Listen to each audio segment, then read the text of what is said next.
everybody, I'm Caitlin Siandel and I'm the co-founder and CEO of Kuza. Hi, I'm Lydia and I'm the social media manager at Kuza. So today we're going to be talking about how you can figure out what money represents and means to you at a very core level. In another video, we talked about how money should really be viewed as a tool, not as like your end goal, because for most people, we don't want money, we want the things that money can buy. And it's really important to understand, what does money represent to you? And usually there's around like 3 to 4, maybe 5 very core meanings of money. And so today we're going to work with Lydia to help her better understand what money represents to her. I'll also share what money represents to me. And then we hope that through viewing this conversation, you guys can also have a better understanding of how to figure out what money actually means to you, so that you can start to better align yourself and your business and your money to get to where you really want to be. So Lydia, thank you for joining us and for agreeing to participate as always. Yeah, thank you for having me. You're very welcome. So let's say, this is a fun game I like to play with people. Let's say okay, girl, 30 million shillings. I have it. It's all for you, cash. What are you doing with your 30 million? Okay, the first thing I would invest in my business. So right now we have so many plans for digitizing Tani. We want to do a lot of content creation. We want to travel all over Kenya to we are targeting small business owners who don't know anything about social media management. So the first thing I would do is invest in the business. I would say that. Okay, and then what else would you do? And then I would maybe invest in the kids' school. Okay. And maybe the last thing that has been really eating my money is I take care of my parents. So I would build them a home. Okay. And make sure they settle so I don't have to send money every month. Okay. Yeah, those 3 things. And then why do you want to invest? Why is it important for you to invest in your business? It's important for me to invest my business because I'm looking for something sustainable in future. I don't want to be 50 and still trying to grow a business. So I want to do it now and build a firm foundation, make it stand on its feet so that even when I'm 50, the business is still running, I can even pass it to the next generation. So I need to invest a lot of time and even money, resources into it right now.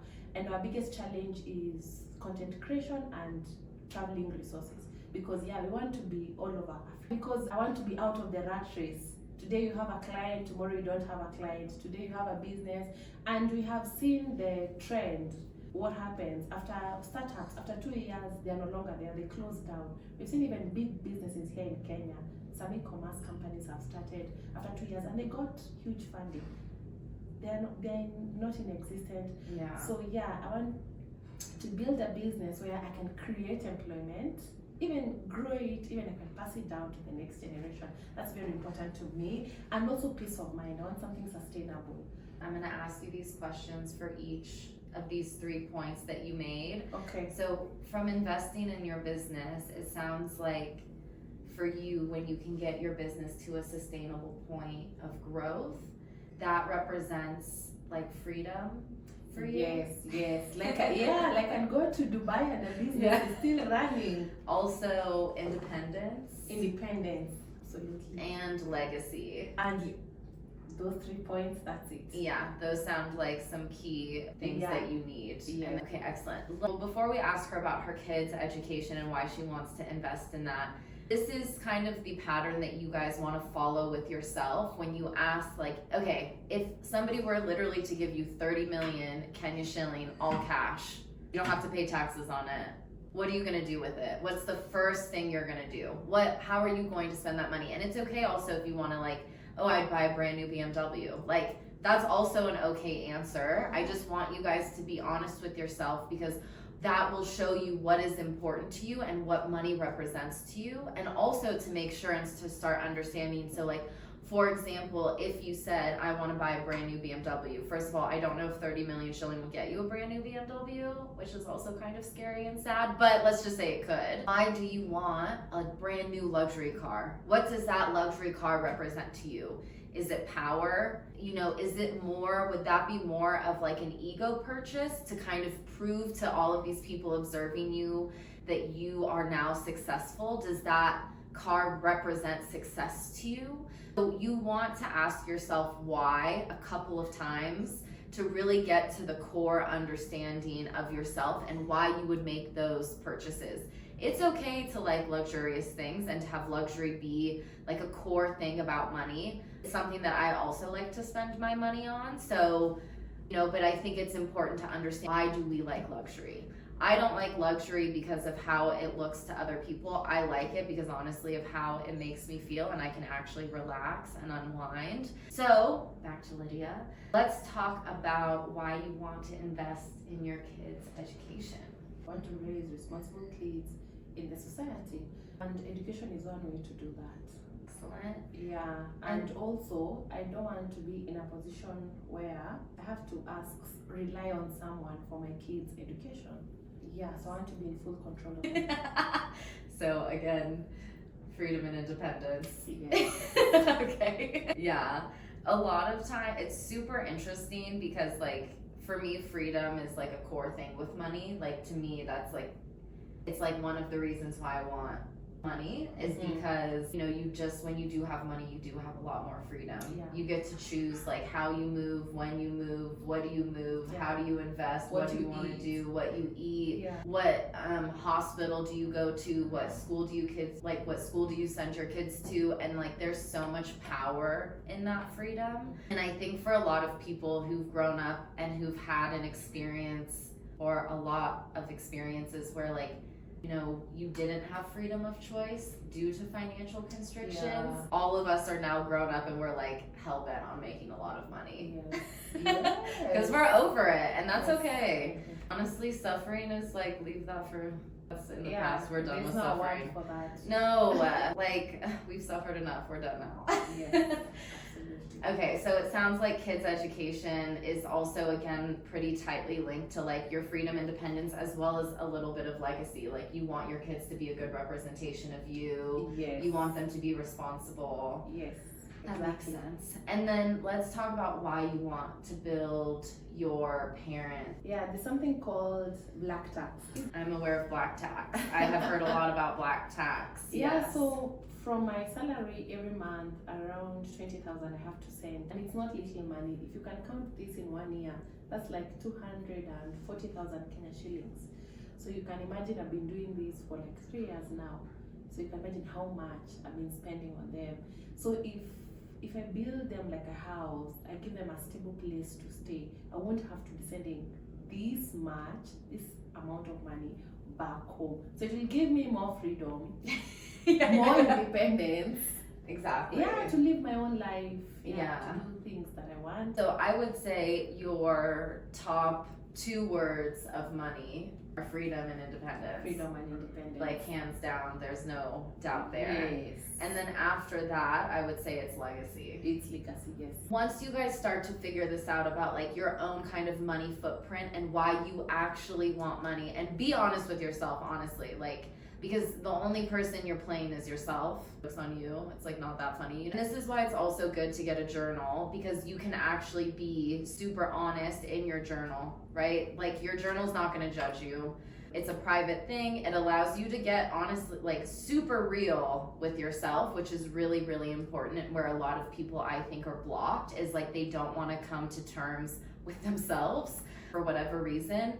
But go buy yourself a journal and figure out, why do you actually want money? And then what you should start to do is with where you're at right now. So like, for example, with Lydia, even though you have to send $20K a month to your parents, you have school fees, you have your own life, you have business, how can you start to bring in more experiences for yourself that are rooted in freedom and independence and legacy? So I don't know what that looks like or means for you. That would be something that you, like, I think you should, talk to yourself about. We don't have to put all of you on internet.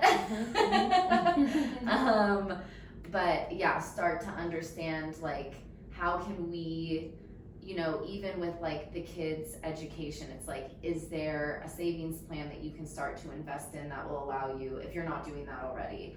Or how can you start to slowly invest in your business? Or even like, it doesn't even have to do with these things. Like when you talk about, you know, I mean, you said that you would be able to like go to Dubai. Yeah. So obviously you do want to have like some new experiences, travel, Yeah. which they're amazing. And I think everyone should have those experiences. So like, how can you do some of that for yourself now within your budget? Even if it's something super duper small, you know, like, is there a place in Kenya that you want to go that you haven't been yet? Or that you really love? Mombasa, the coast. Yeah, the coast is beautiful. Yes. You know, so like, how can you plan a little vacation for yourself to the coast within your budget, even if you have to keep that private so that you don't get any flack from any people, you know, oh, you can afford to go to the coast, why aren't you sending us this money, you know? But yeah, like trying to figure out how you can start to kind of curate some of these experiences for yourself, like kidogo, so that you start to kind of be able to expand, you know, and start to align with like what you actually want and desire. And it's always good to give yourself a little bit of a taste of what you want, I think, to be honest. Yeah. And everyone deserves, you know, a little treat. You gotta Yes. treat yourself. You don't always struggle. It's just not worth it. Yes. Yeah, and the other thing when we talk about, you know, let's say for example, you're watching this video and you're literally like, I have 1 shilling to my name. I can't, or 0. I can't facilitate any sort of, like, I don't feel free. I don't have any independence. You know, I'm not anywhere near where I want to be. Can't even like financially facilitate a micro experience that would even allow me to have a taste of what I want. This is when you guys, honestly, meditation and visualization can start to help you. Where what you are going to do, because this is free, and if you're alive, you can do this. You just want to find a quiet place for like literally just start with like 3 minutes and close your eyes and take some deep breaths and bring in the feeling like into your heart space of what would freedom feel like for you. And just try and feel it. And that's all. And that's where you start, because you know, I have these conversations with people and it may sound a little bit crazy, and you know, the other side of the thing is like, why would I even do that? You know, like what I need right now is a lot of money. Maybe you do need that right now, but you're not getting it right now. And so you need to be very real with yourself. And I think also there is a lot of science-backed studies done about the importance of being able to feel a feeling in your body and how that helps you align with really what you want and to start to call in experiences. And guess what? There's no risk. Literally, there's no risk. It's 3 minutes of your time, and if it makes you feel better, you know, then maybe you continue. And if you don't like it, that's also okay. But I just really want to encourage people to try that, because it's something that I do and it really helps me. And I know that it can help a lot of people. And when we're feeling so desperate around money, and if this is literally the only thing you can do, then do it. But yeah, so get yourself a journal, understand what money represents to you, see if you can give yourself some micro experiences, and if not, start to cultivate the feelings of what you want, like in your heart space.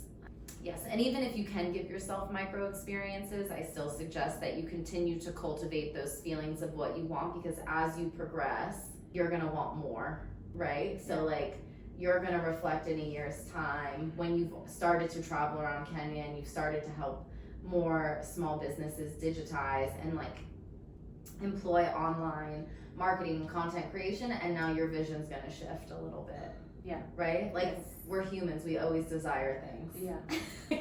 Even when we get to the point of where we want it to be, then there's, I feel like, always the next kind of thing, because you've had more experiences and you've been expanded more. So yeah, thank you again, Lydia, for always coming on and being so open and vulnerable. Yeah, we'll see you guys later, and feel free to drop any of your like core financial like needs and wants in the comments below.